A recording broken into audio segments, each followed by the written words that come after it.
Yung mga kaibigan, no, nagpapag po ngayong umagang ito. Ang oras po ngayon ay nasa alas 6 ng umaga.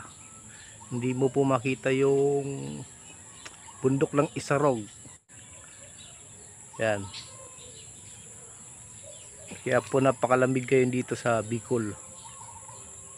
Yan po yung aso ng kapatid ko. Ang pangalan po niya ay si Buriko. Yan, maliit na aso. May lahi po ata ito eh. Ayan na, lalabas na. Kung ano lang. Hala, suaging ka. Hala. Hala.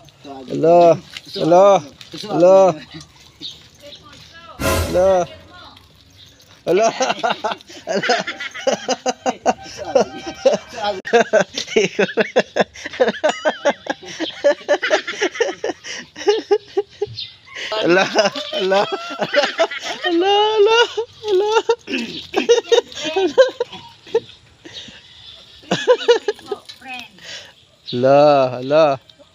Takot. Hay muna. Hay muna. Oh. Pagod ka na. Yan po mga kaibigan, no. Lakas po ng may pagi po ngayong umagang ito. Kaya hindi mo makita yung pinakadulo yun. Saka yung kanina yung bundok ng Isarog hindi natin makita. Ang likot naman ito. Saan mo ako dinadala? May awayin ka ng aso dyan. Malaki aso dyan. Balik na tayo. Balik na. Dinadala mo ako saan ah. Daming putik dito. Ayan, ang ganda ng pagi. Ayun oh. Grabe, putik ang daanan. Yan po oh.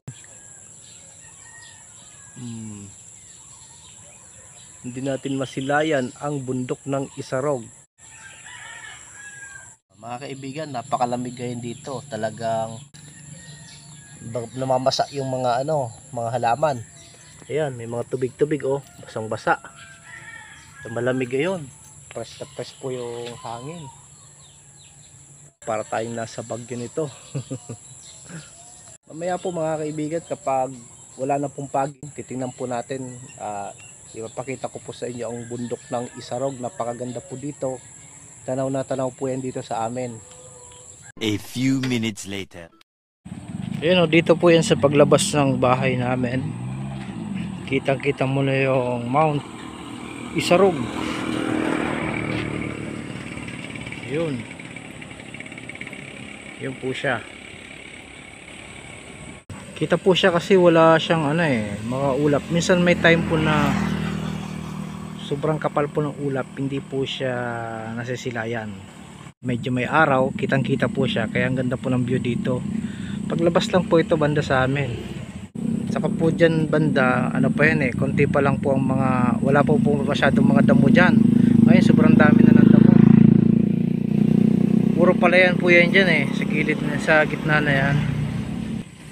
Tapos yung mga naman, yun, mga puno na yan, dyan banda may kalsada po yan. Pupuntahan naman natin doon. Mas malapit-lapit ng konti kung pareho lang ba ang anggulo niya. Tara.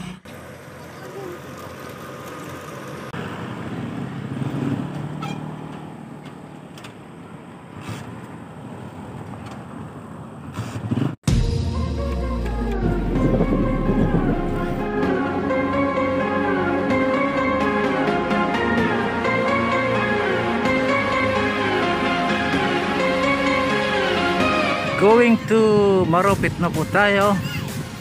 Yan, meron na po tayo ng mga kasabayan.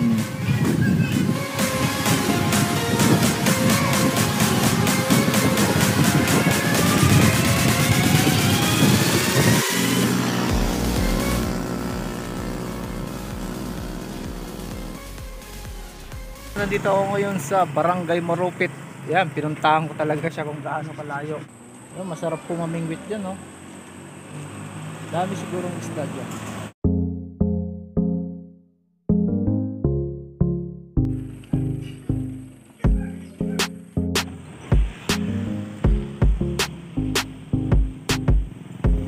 Balik to po tayo sa bahay. Mayroon pa tayong isang place na pupuntahan na mas malapit-lapit.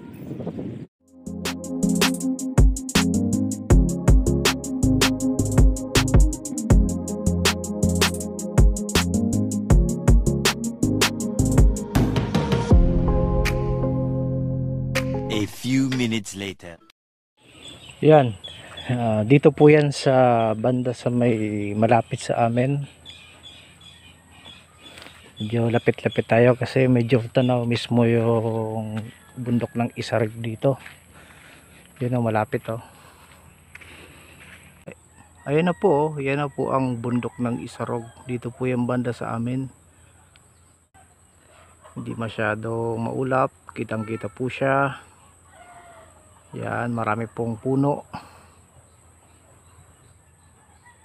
Dito po yung matatanaw pag nandito po kayo sa Bicol, sa Naga City.